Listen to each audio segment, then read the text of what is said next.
Mortal Empires is now just about a week away, 6 full days away, and Creative Assembly has released the Legendary Lord start positions for the entire map of the Total War Warhammer 2 Mortal Empires.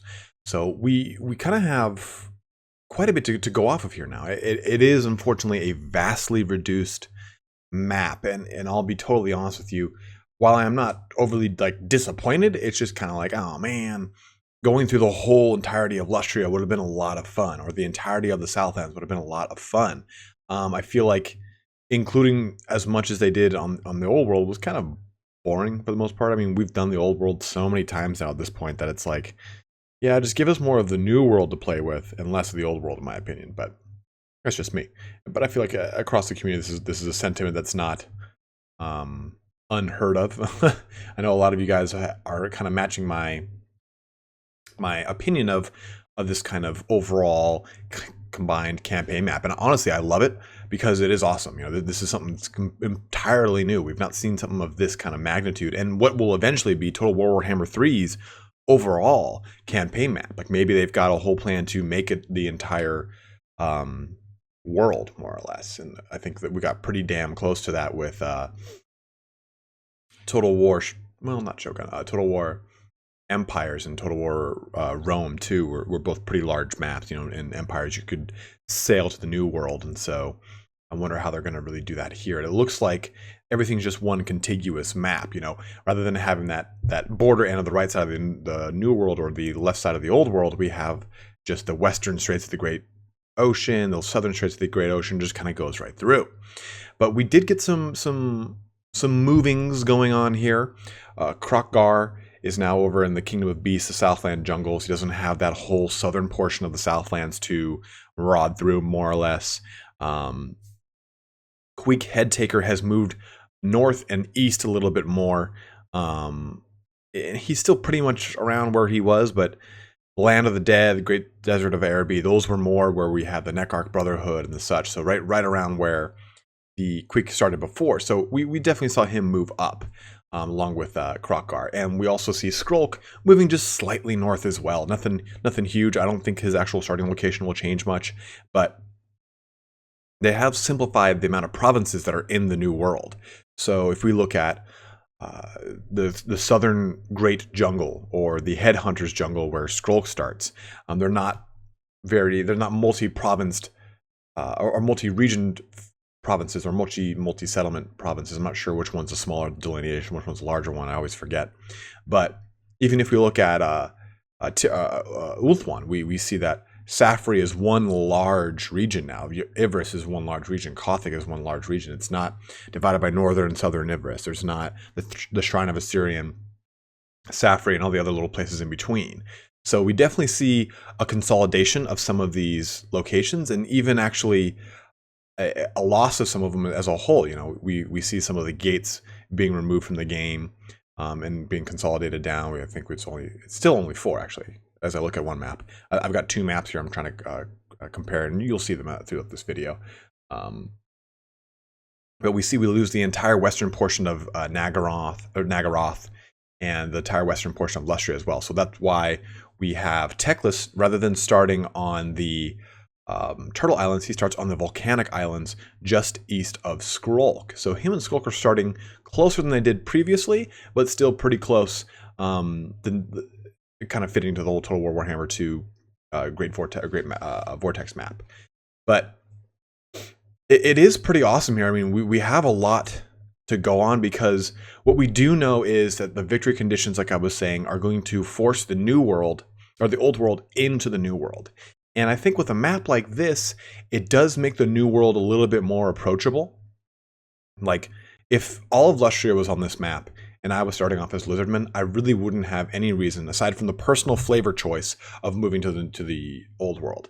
And alternatively, on the Old World, if I was the Empire, I really don't have much reason to go to the New World unless my victory condition tells me to. The victory condition for Empire forces them to go to Ulthuan.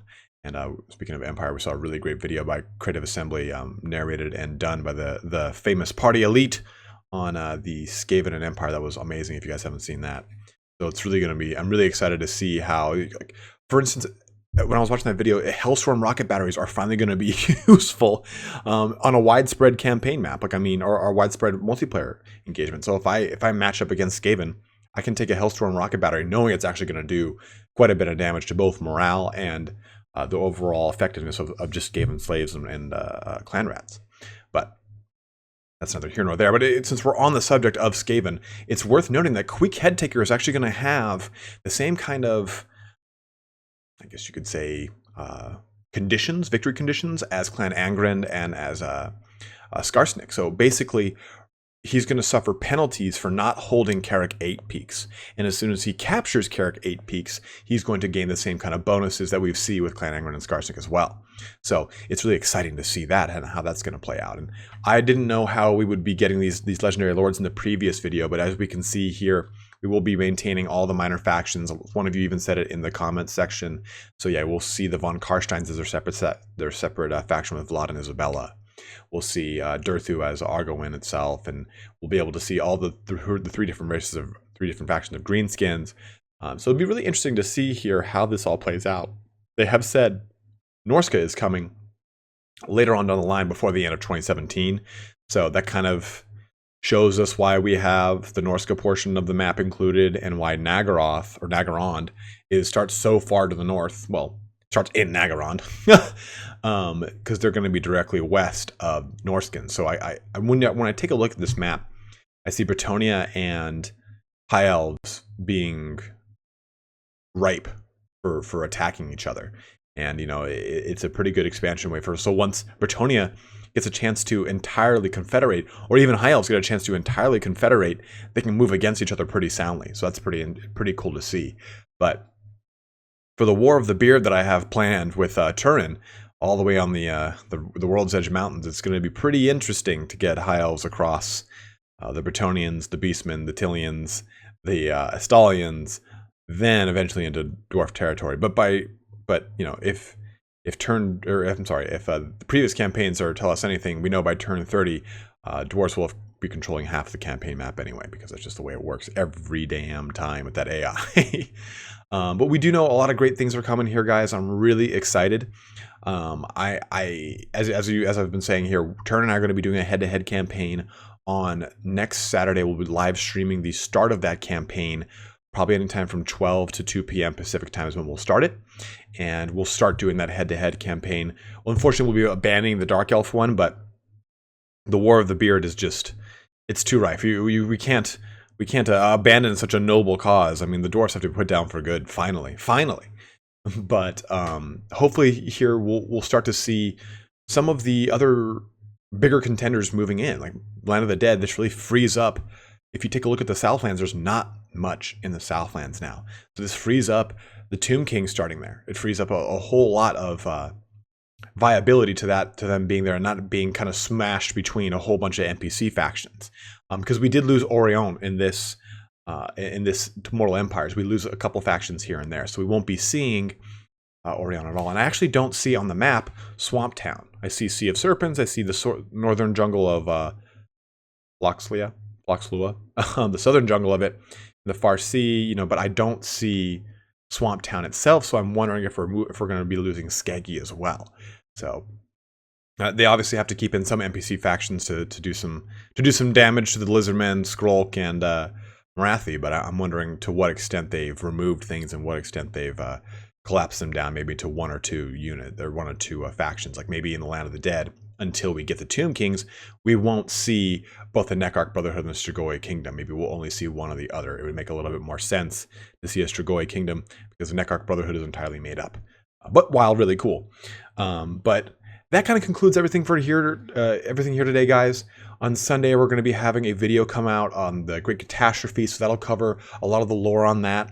Tomorrow, we are doing a stream at 1 p.m. Pacific. We'll be doing competitive multiplayer quick battles the entire time with some free-for-all and subscriber kind of cockfights that we typically do. But do be available for that. We'll do any kind of suggestions or cheese armies. You guys know I like to mix it up with that kind of stuff, but if you have any questions off of this map or anything of the sort, let me know. Or if you see any releases throughout the day, I usually try to get these out ASAP, but then there's more stuff that comes out from the Reddit and so on and so forth. So do let me know, guys. You can go ahead and leave me any comments or messages, and then we'll be sure to answer them or pin them if they're viable information or valuable information. But thanks for watching, guys. Have a good one, and